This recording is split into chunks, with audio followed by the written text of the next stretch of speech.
की सेक्शन 4.3। ठीक है, ये टॉपिक वसपर थ्योरी से पहले का है, लेकिन हम अभी कर रहे हैं। अभी तक आपको नॉलेज हो चुकी होगी जब मैं बॉन्ड लेंथ बोलती हूँ क्या है, बॉन्ड एंगल क्या है ना, हमने बॉन्ड एंगल भी किया है, समझ आ जाता है क्योंकि वो हमारी प्रैक्टिकल नॉलेज ज़्यादा बड़ी होती है। हम जब इमेजिन करते हैं बॉन्ड्स को, then we grow up more advance. हमें पता है बॉन्ड एंगल किस बारे में बात हो रही है, बट डेफिनेशंस इंपॉर्टेंट है, so let's do that. Bond parameters,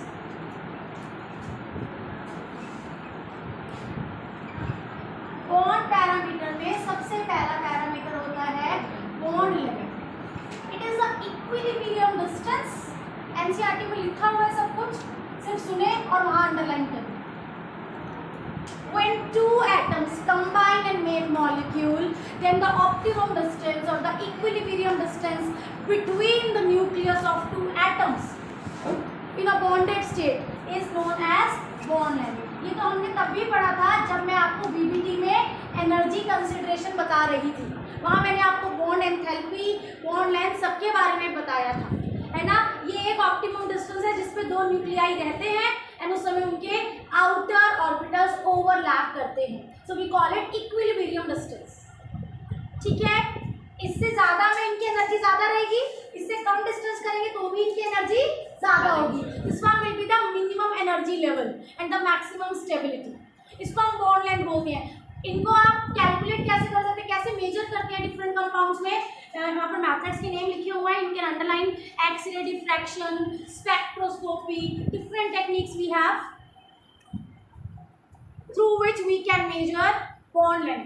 bond length बेटा है तो ये लेंथ, ऐसा यूनिट तो मीटर ही होनी चाहिए, लेकिन जो यूनिट्स हम यूज करते हैं because metre will be very very big unit to be used, क्योंकि बॉन्ड लेंथ बहुत छोटी होती है। We are discussing here considering here microscopic particles. तो यहाँ पर आप यूज करते हैं पिकोमीटर, आप यहाँ पर यूज करते हैं angstrom.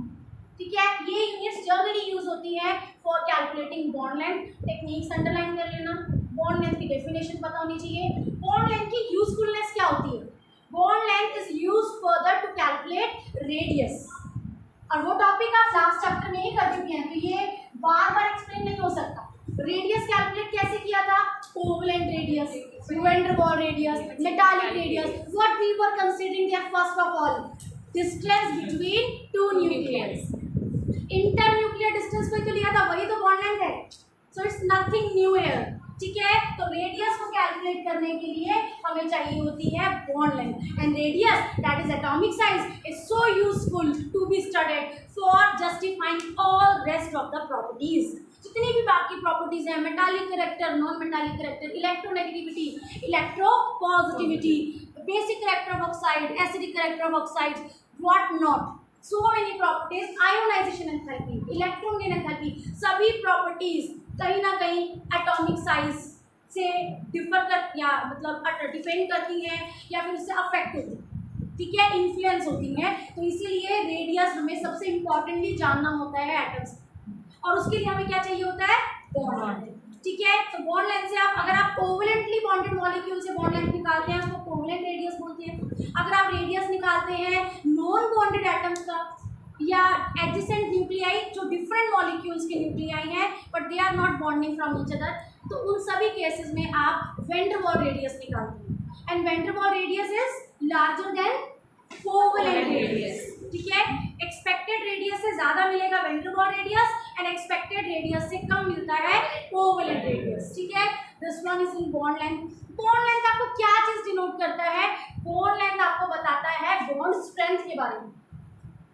Smaller is the bond length, stable is the bond. ठीक है, so bond stability और bond strength is inversely proportional to bond length. Bond strength is inversely proportional to bond length. Bond length में और features की बात करते हैं। Carbon carbon single bond, carbon carbon double bond, carbon carbon triple bond, all would have different bond length, complete distance। इसके nucleus और इसके nucleus में आपको complete difference चाहिए, तो ये distance ज़्यादा होगा compared to this, ये distance ज़्यादा होगा compared to ट्रिपल। रीज़न क्या है? जब आप मल्टीपल बॉन्ड बनाते हैं सेम एटम्स के बीच में, then you need to bring them even more closer, और क्लोज लाने की जरूरत पड़ती है क्योंकि साइडवेज ओवरलैपिंग है और साइडवेज ओवरलैपिंग दूर दूर रहकर नहीं हो पाएगी, तो उनको सिग्मा बॉन्ड को कॉन्ट्रैक्ट करना पड़ता है so that perpendicular orbitals can come slight more closer and a better overlap can be done.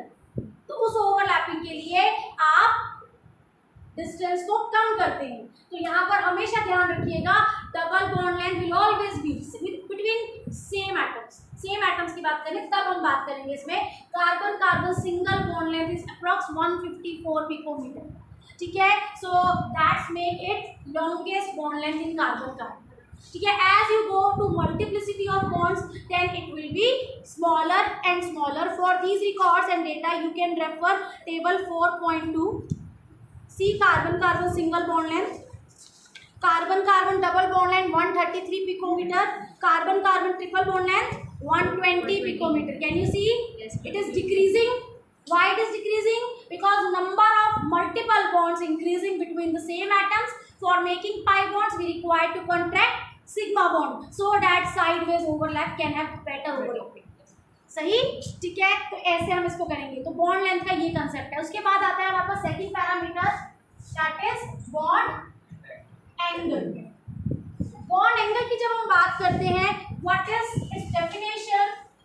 Central atom, कोई भी सेंट्रल एटम हो, ठीक है, सेंट्रल एटम से कुछ ऑर्बिटल्स रिलीज होते हैं।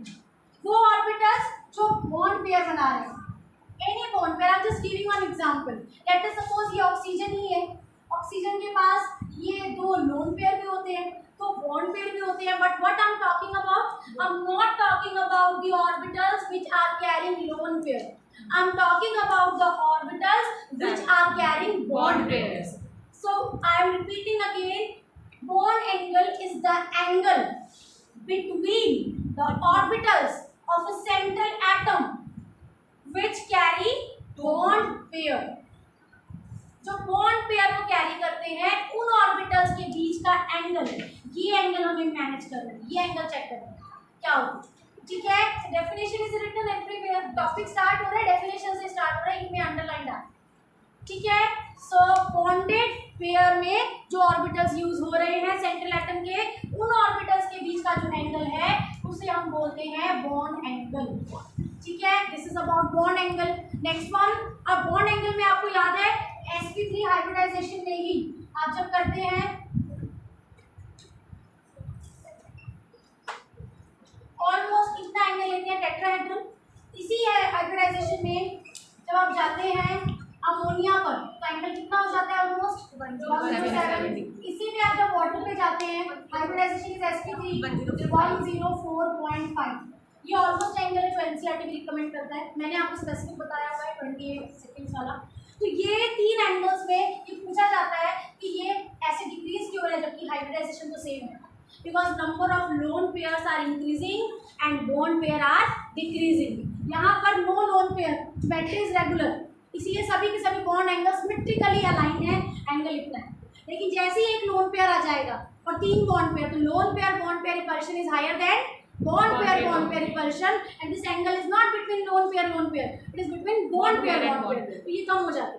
वाटर में ये और भी कम हो जाता है because there are two lone pairs। तो ये क्वेश्चंस, ऐसे क्वेश्चंस यहाँ से आते हैं कि keeping the hybridization same, why regular geometries are having different bond angles than distorted ones, ठीक है। इसके बाद आता है हमारे पास next parameter bond enthalpy.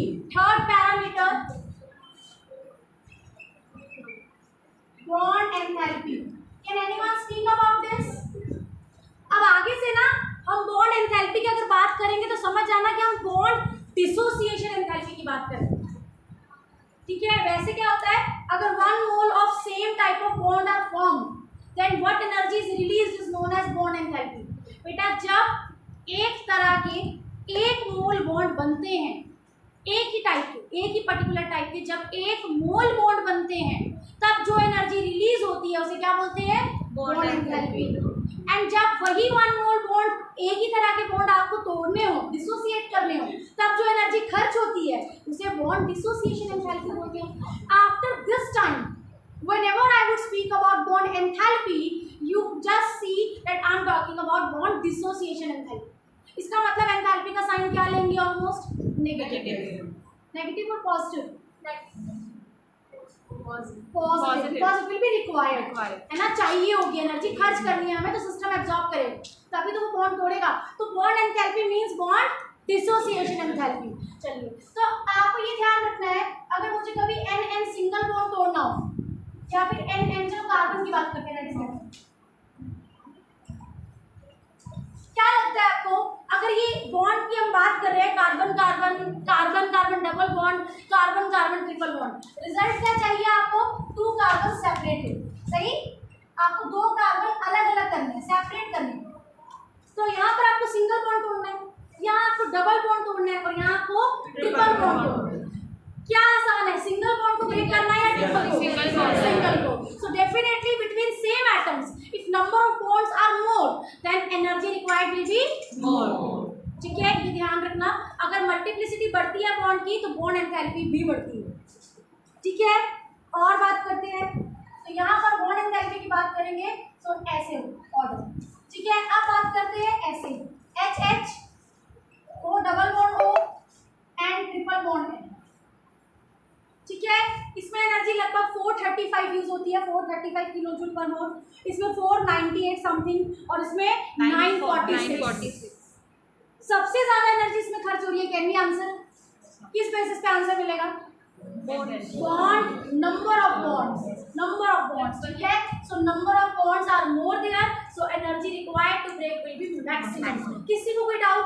Bond enthalpy की यूनिट आप सबको पता है, मैं ऑलरेडी डिस्कस कर चुकी हूं, किलोजूल पर मोल। अब एक और इम्पोर्टेंट चीज इसी के अंदर, बॉन्ड एंथैल्पी के अंदर आपको एक तरह के बॉन्ड ब्रेक करने हैं, व्हिच वन, वाटर का केस लेते हैं। ठीक है, I have to break this O and H bond, O and H bond, लेकिन ये होता है स्टेप वाइज मैनर में। पहले स्टेप में इसमें से एक बॉन्ड टूटेगा और OH बच जाएगा और H अलग हो जाएगा। एनर्जी रिक्वायर्ड 502, बुक में लिखा हुआ है। अगली बार में OH bond O plus H, कितनी एनर्जी, 427। 2 स्टेप में ये काम हुआ। एनर्जी तो आपको ध्यान से देखना, ये एग्जांपल हम क्यों सेट कर रहे हैं, वाटर में तो सेम टाइप ऑफ बॉन्ड है OH एंड OH, लेकिन दोनों को तोड़ने में एनर्जी खर्च हुई है डिफरेंट। पहला बॉन्ड ज्यादा एनर्जी पे टूटा है और दूसरा कम। ये हमेशा ऐसी प्रैक्टिस क्यों रहती है, बिकॉज जब पहला बॉन्ड तोड़ रहे थे तो आप एक स्टेबल मॉलिक्यूल में से तोड़ रहे थे, water is stable all the time, so drinking water, you are all time using water, have you seen water itself is reacting? नहीं, तो वाटर एक स्टेबल मॉलिक्यूल है और उसको आपने तोड़ना चाहो तो आपको उतनी एनर्जी खर्च हो। लेकिन एक टाइप ऑफ बॉन्ड, मतलब जितने भी वाटर आपके पास होंगे उन सबका पहला बॉन्ड उस एनर्जी पे टूटेगा। 1 मोल ऑफ बॉन्ड, कौन से वाले, 1 मोल वाटर में से OH OH OH वाला बॉन्ड टूटेगा और क्या बच जाएगा, OH OH, ये वाला पार्ट बच जाएगा सारे वाटर मॉलिक्यूल में से, तो इतनी एनर्जी खर्च होगी। अब जो बाकी बचा हुआ हिस्सा है वो है OH, 1 मोल बचे हुए, इनमें से अब आपको ऑक्सीजन हाइड्रोजन को फाइनल सेपरेट करना है, तो आपको कितनी एनर्जी देनी पड़ेगी, 1 मोल के लिए। ठीक है, पहली चीज ये, second energy required is lesser than first. ऐसा क्यों हुआ, क्योंकि first one was stable, second was unstable, तो जल्दी टूटेगा। दूसरी चीज क्या कंपेयर करनी है, जब बॉन्ड सेम टाइप के थे तो एनर्जी डिफरेंट क्यों लगी, कोई आंसर कर सकता है? जब बॉन्ड सेम टाइप के थे तो एनर्जी डिफरेंट क्यों आ रही है, स्टेप 1 एंड स्टेप 2 में? इसका आंसर मैंने अभी दिया आपको कि पहला ज्यादा क्यों होता है, दूसरा कम क्यों होता है। एक स्टेबल है और दूसरे फेज में वो अनस्टेबल है। ठीक है, इसका मतलब क्या हम ये कह सकते हैं, the 2 different scenarios which we are watching, bond breakage is of same type but the environment is not same. क्या ऐसा कहा जा सकता है, उस समय जब ऑक्सीजन हाइड्रोजन का बॉन्ड तोड़ रहे थे दूसरा बॉन्ड प्रेजेंट था, जब अब आप तोड़ रहे हैं तो दूसरा बॉन्ड है ही नहीं, तो क्या आप बोल सकते हैं कि these 2 cases conditions are different? ठीक है, that's why energy required will be different, energy required will be different। तो अब हम क्या करें, हमें OH की एक एनर्जी चाहिए, अब हम OH की दो एनर्जी नहीं घूम सकते लेकर कि भाई ये एनर्जी तब होती है, ये एनर्जी तब होती है। अब ये OH बॉन्ड की एनर्जी हमें कहीं भी चाहिए हो, फॉर एग्जांपल NaOH में चाहिए, फॉर एग्जांपल आपको सल्फ्यूरिक एसिड में चाहिए, जहां पर ऐसे होता है कंडीशन, समझ रहे हो, ये रहा OH बॉन्ड, ये है, मैं इंटरेस्टेड हूँ उसको तोड़ने में। मुझे कितनी एनर्जी चाहिए मुझे नहीं समझ आ रहा, क्योंकि वाटर में एक स्टेप में ये है, एक स्टेप में ये है। सो हम क्या करते हैं, we take instead next concept average bond enthalpy. और इसका क्या मीनिंग होता है, जो आपने दो फेजेस में एनर्जी यूज की है, take its average divide by 2। What is answer? 464.5। OH bond की एंथैल्पी एवरेजली, अब हम ये लेते हैं, ठीक है। सो एवरेज बॉन्ड एंथैल्पी का कंसेप्ट है ये, ठीक है। इसका मतलब एक ही मॉलिक्यूल में आपको एक जैसे 3-4 बॉन्ड भी दिखाई दे सकते हैं, लेकिन सबकी बॉन्ड डिसोसिएशन एंथैल्पी डिफरेंट होती है। मीथेन में कार्बन के 4 हाइड्रोजन बॉन्ड है, चारों की बॉन्ड एंथैल्पी डिफरेंट होने वाली है, तो हम एवरेज लेंगे, ठीक है, ध्यान रखना। तो ये क्वेश्चन पूछा जाता है। कल कंटिन्यू करते हैं बॉन्ड ऑर्डर से।